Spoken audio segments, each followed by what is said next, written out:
Hello guys, I am निकी और आप देख रहे हैं अपना YouTube channel IQ students point. So guys, हमारी थर्ड यूनिट का नेचुरल रिसोर्सेज का जो नेक्स्ट पार्ट है वो है वाटर रिसोर्सेज हमें पढ़ने हैं। वाटर रिसोर्सेज से पहले हमने लैंड रिसोर्सेज पढ़े थे, इसके बाद हम एनर्जी रिसोर्सेज पढ़ेंगे, उसके बाद हम केस स्टडीज़ पढ़ेंगे। आप लोगों को यहाँ पर जो है डाउट वो सारी चीज़ें क्लियर करते हुए चलेंगे, जैसे कि मतलब ये जो सारा इसमें दे रखा है हम ये सब कुछ पढ़ लेंगे। Okay, so let's start. देखो, जल संसाधन वाटर रिसोर्सेज पानी के वो स्रोत हैं जो मनुष्य के लिए उपयोगी हों या जिनकी उपयोग की संभावना हो, मतलब हेल्पफुल है या फिर किसी तरीके से हेल्पफुल होने के लिए दिख रहा हो कि हाँ इससे हमारी ऐसी हेल्प हो सकती है। पानी के उपयोगों में शामिल है कृषि, औद्योगिक, घरेलू, मनोरंजन हेतु और पर्यावरणीय गतिविधियाँ। इन सभी मानवीय उपयोगों में से एक अधिकतर में ताज़े जल की आवश्यकता होती है जिसको आप लोग पीते हैं। अब आप पानी कैसा पीते हो, RO का पीते हो, नल का पीते हो, बर्मे का पीते हो, वो आप पर डिपेंड करता है, लेकिन पानी तो पीते हैं ना। तो पानी तो किसी न किसी तरीके से ज़रूरी है ही है, कपड़े धोने के लिए, कृषि करने के लिए, घर को संभालने के लिए, हमारे एनवायरनमेंट के लिए, हर चीज़ के लिए बहुत ज़्यादा ज़रूरी है। इसको मैंने यहाँ पे इंग्लिश में लिख दिया, इसको आप कॉपी कर लो, ठीक है। तो जी बात ये है कि हमारा जो एनवायरनमेंट है या फिर एनवायरनमेंट, ये हमारी जो पूरी अर्थ है उसमें 71% जो भूभाग है उस पर जल पाया जाता है, जिसके अंडर में महासागर, सागर, झीलें, नदियाँ, ग्लेशियर, ये सब कुछ होते हैं। तो इंसान हैं, जीव जंतु हैं, पेड़ पौधे हैं, इन सभी को किसी न किसी तरीके से पानी की ज़रूरत होती ही होती है, जानवरों को भी, पेड़ पौधों को भी, सबको, ठीक है। तो जल संसाधन जो है हमारे, उसके दो स्रोत हैं जल साधन के, मतलब दो प्रकार हैं जल संसाधन के। वो जल संसाधन को समझने से पहले हम पहले समझेंगे प्राकृतिक एवं कृत्रिम संसाधन के रूप क्या होते हैं। तो देखो, प्राकृतिक और जो हमारा ये वाला संसाधन है, ये जल संसाधनों को 2 पार्ट्स में डिवाइड करता है, और वो 2 पार्ट्स क्या है हमारे, धरातल जल और भूमिगत जल। तो धरातल जल जो है वो क्या है, वो हम ये चीज़ पहले समझते हैं। धरातल जल के अंदर स्पेशली चीज़ें नदियाँ, झीलें और जलाशय जैसी चीज़ें आती हैं। मैदानी भागों में जो पाए जाने वाली नदियाँ होती हैं, जो रिवर्स वहाँ पाई जाती हैं, उसके अंदर सिंचाई के लिए और पीने लायक पानी के लिए जो पानी होता है वो धरातल जल के अंडर में आता है, ठीक है। ज़्यादा से ज़्यादा आंकड़ों से ये पता लगा था कि 50% से ज़्यादा जो हमारा धरातल जल है ना, सरफेस वाटर, वो पंजाब से, तमिलनाडु से, इन जब जगहों से आता है, जो पीने लायक और सिंचाई करने लायक पानी होता है वो वाला। हिमालय के पर्वत क्षेत्रों से भी इन चीज़ों को देखा जाता है, मतलब इस पानी को, कि वो नदियों में मिल जाता है और नदी फिर हमें पीने लायक पानी और सिंचाई के लिए पानी देती है, ठीक है। तो वो ये होता है, इन नदियों में अलग अलग तरीके की प्लानिंग्स बनाई जाती हैं, चलाई जाती हैं गवर्नमेंट की तरफ से। तो उन प्लानिंग्स के थ्रू, जैसे नल का पानी आता है, वहीं से दिल्ली जल बोर्ड से साफ़ होकर आता है, ठीक है, बरमे का पानी है, ये है, वो है, तो वो वाली चीज़ें जो प्लानिंग चलाई जाती हैं गवर्नमेंट की तरफ से, ये वो हैं।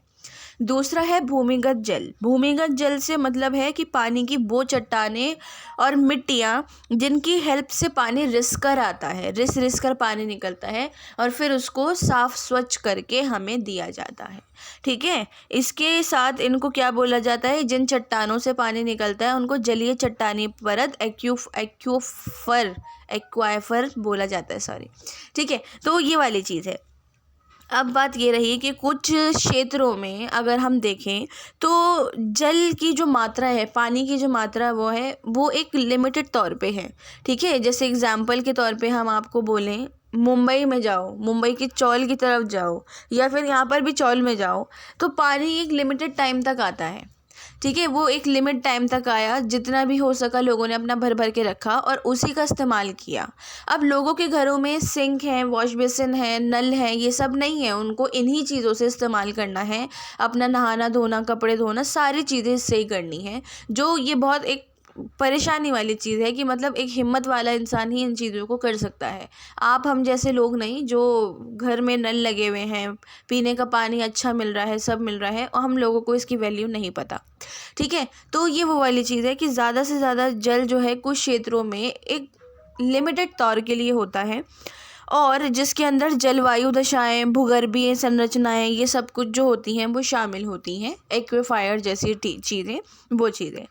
तो जी इन स्पेशली चीज़ों को भारत के 8 भूमिगत जल प्रदेशों में बांटा गया। 8 भूमिगत जल वाले क्षेत्र जो थे हमने अभी देखे थे ना, ठीक है। तो ये वाली चीज़ें हैं कि इनको 8 भूमिगत जल क्षेत्रों में डिवाइड कर दिया गया है।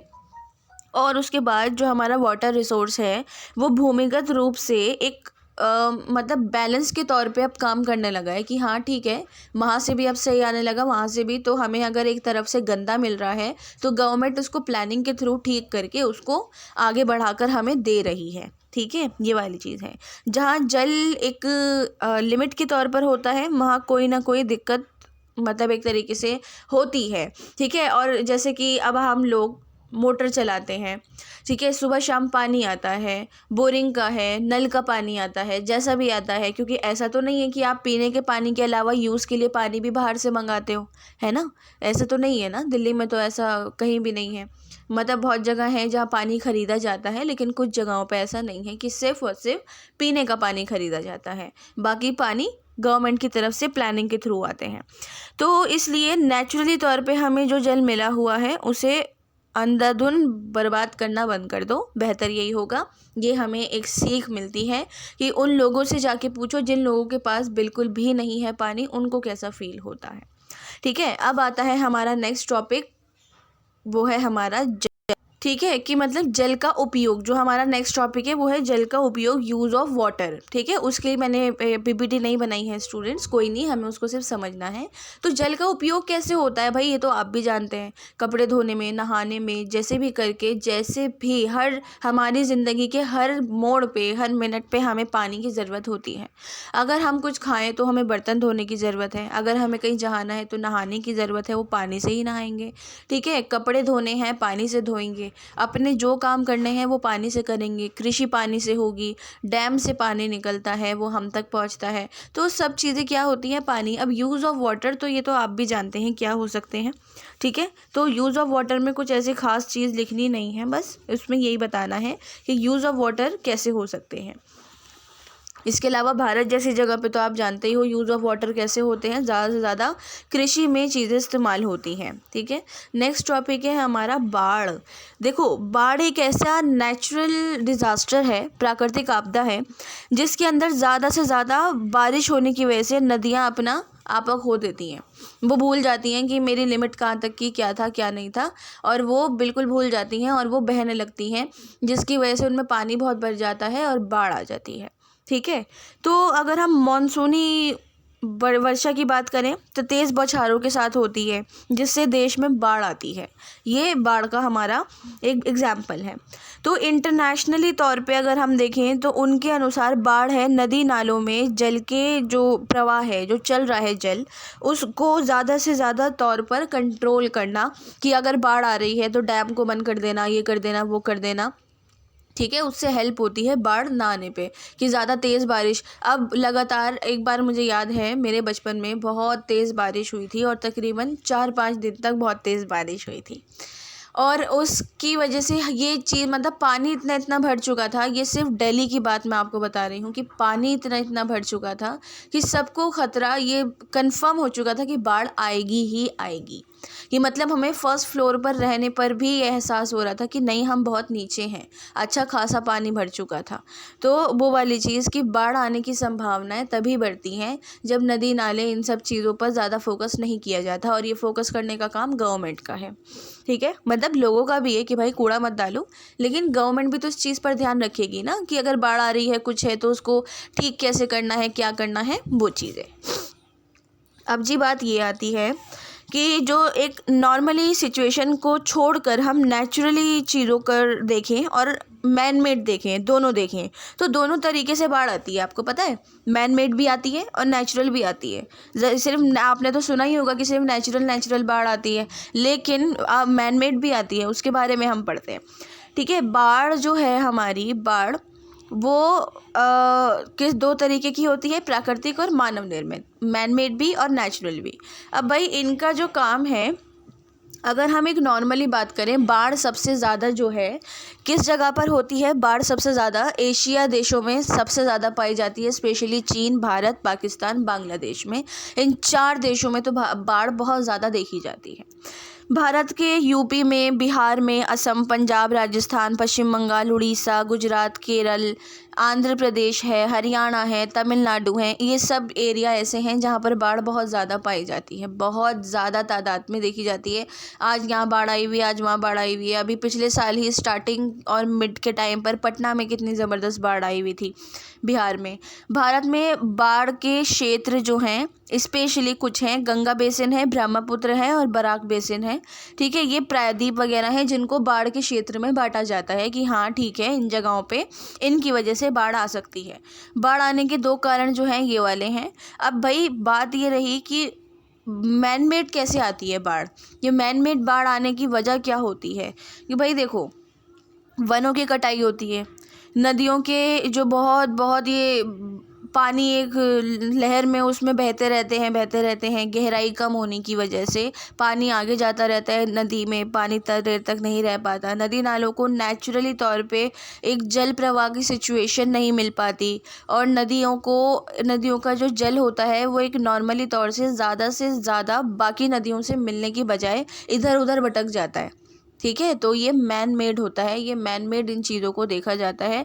या अब अगर हम एक नेचुरली तौर पे बात करें तो बाढ़ आने के कारण वर्षा के अलावा भूकंप भी होता है।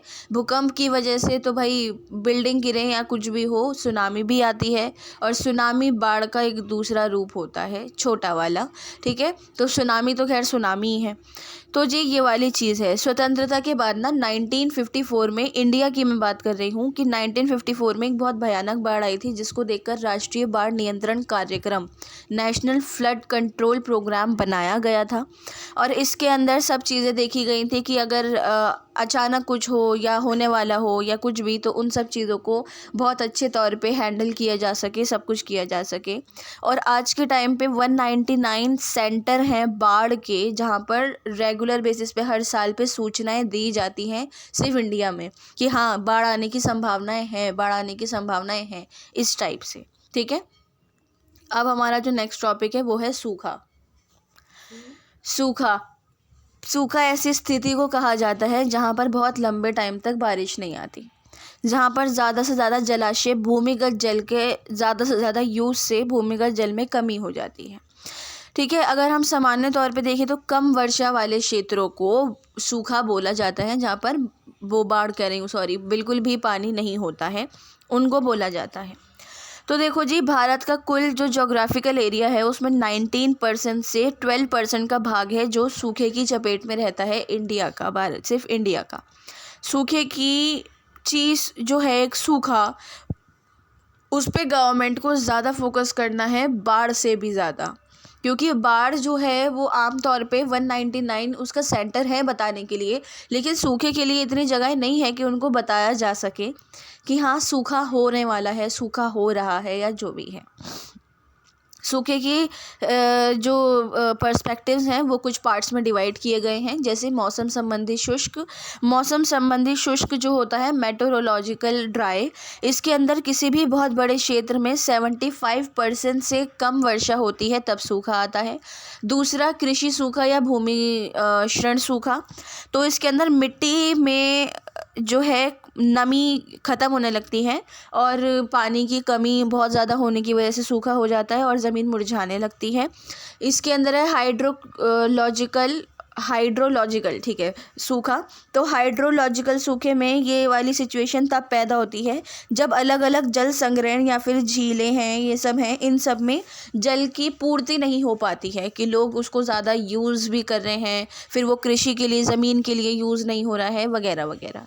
और पारिस्थितिक सूखा क्या होता है? पारिस्थितिक सूखा होता है प्राकृतिक जो हमारा इकोसिस्टम होता है उसमें जल की बहुत ज़्यादा कमी की वजह से, बहुत ही ज़्यादा कमी की वजह से हमारा पारिस्थितिकीय सूखा आता है। ठीक है। तो ये है सूखे की समस्या से निपटने के लिए ना 1973 और 74 में सूखा प्रवण कार्यक्रम शुरू किया गया था, जिसके अंदर गवर्नमेंट ने इस चीज़, जैसे हमारी बाढ़ के लिए 199 केंद्र बनाए ना, वैसे ही सूखे के लिए कुछ केंद्र बनाए गए, कुछ जिनकी गिनती नहीं है वो, लेकिन वो कुछ ही हैं, वो ज़्यादा नहीं है। तो उनसे ये चीज़ का कि वो लोग अनुमान लगाते हैं, पता करते हैं हर एक जगह की ज़मीन को, ये को वो को, ताकि पता लगता रहे कि सूखे भाई साहब कहीं और ना पहुंच जाएं दखल अंदाजी देने। अब है आपका टॉपिक अंतर्राष्ट्रीय और अंतर्राज्यीय जल विवाद। अंतर्राष्ट्रीय, इंटरनेशनल और इंटर स्टेट के जो जल विवाद है ना, जल को, नदी को लेकर, वो वाले विवादों को हमें यहाँ पढ़ना है, ठीक है। तो भाई जो नदी दो या एक अधिक उससे ज़्यादा देशों से होकर गुजरती है उसको अंतर्राष्ट्रीय नदी बोला जाता है, ठीक है। तो भारत की प्रमुख जो अंतर्राष्ट्रीय नदी है वो सिंध है, झेलम है, चिनाब है, रवि है, सतलुज है, काली, कोसी, तीस्ता, गंगा, ब्रह्मपुत्र है, ठीक है। ये सब हैं। इसके अलावा और भी हैं, लेकिन कुछ पर्टिकुलर नेम हैं जिनको मैं आपको इम्पोर्टेंट बताकर मैंने कहा है कि याद कर लो। इनके जल पर इतने बड़े विवाद है ना, इतने बड़े विवाद हैं, और वो विवाद क्या है? भारत पाकिस्तान का सिंध समझौता है, भारत पाकिस्तान का झेलम समझौता है, जिनको देखकर समझौते किए गए हैं।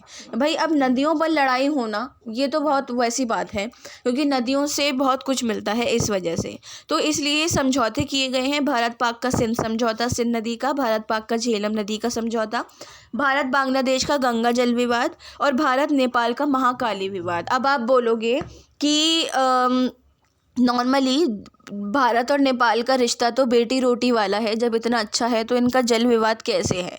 भाई देखो, कहीं ना कहीं अपना देखना पड़ता ही है लोगों को, तो इसलिए भारत और नेपाल का महाकाली विवाद रखा है। और ये बहुत बड़ा विवाद है, ये कोई बहुत नॉर्मल सा विवाद नहीं है, एक बहुत ही ज़्यादा बड़ा विवाद है, जिसमें नेपाल ये क्लेम करता है कि भाई ये नदी हमारी है, भारत की नहीं है, ठीक है। अब इसके अलावा भारत में बहुत सारी नदियां हैं जो दो राज्य से होकर गुजरती हैं, जिनको क्या बोलते हैं? अंतर्राज्यीय नदियां, ठीक है। इंटर स्टेट रिवर्स बोला जाता है। अब कुछ इंटर स्टेट्स रिवर हैं। यमुना जल विवाद जो चलता है यूपी, दिल्ली और हरियाणा में चलता रहता है, ये यमुना नदी इन तीनों से होकर गुजरती है। कृष्णा नदी आंध्र प्रदेश से, कर्नाटक और महाराष्ट्र से होकर गुजरती है, जिससे इनका डिस्प्यूट चलता रहता है। कावेरी नदी जल विवाद जो है कर्नाटक, तमिलनाडु और केरला के मिड में ये चीज़ होकर गुजरती है, जो इनका विवाद चलता रहता है। सतलुज यमुना लिंक नहर विवाद पंजाब और हरियाणा का है, जबकि पंजाब और हरियाणा दोनों आपस में एक ही मानी जाती हैं, जिनकी राजधानी एक ही है, चंडीगढ़। उसके बावजूद भी इन लोगों का डिस्प्यूट है। नदी बोर्ड अधिनियम बनाया गया, रिवर बोर्ड एक्ट 1956 का, जिसके थ्रू हमें नदियों पर जो लड़ाइयाँ हैं सब हैं उनको रोकने का राइट मिलता है गवर्नमेंट को। और अंतर्राज्यीय नदी विवाद अधिनियम, inter state river water dispute act को भी बनाया गया, ताकि ये जो है सब रोके जा सके गवर्नमेंट के थ्रू, ये जो विवाद चल रहे हैं, ठीक है। सो अब इसका जो निष्कर्ष है स्टूडेंट्स बहुत ही इजी है, आप बहुत ईजिली लिख सकते हो, कोई घबराने वाली बात नहीं है, ठीक है। अब बात रही आपके नेक्स्ट टॉपिक की। वाटर हमारा ख़त्म हो गया है, जो हमारा एनर्जी रिसोर्स है हम इसको कंटिन्यू करेंगे नेक्स्ट क्लास में, ठीक है। और उसके बाद ये वाली चीज़ है कि जो इसके इम्पॉर्टेंट क्वेश्चंस हैं वो मैं आपको एनर्जी वाले के अंदर ही बताऊंगी। दोनों के इम्पॉर्टेंट क्वेश्चन साथ में एनर्जी रिसोर्सेज के अंदर हम देखेंगे। उसके बाद हम सोलर सिस्टम कह रही हूँ, केस स्टडी को पढ़ेंगे। सो अगर आप लोगों को इस क्लास के रिगार्डिंग कोई क्वेश्चन हो, कोई डाउट हो या कोई भी सजेशंस हो, तो आप मुझसे कमेंट बॉक्स या टेलीग्राम चैनल पे पूछ सकते हैं। So thanks for the watching and best of luck all.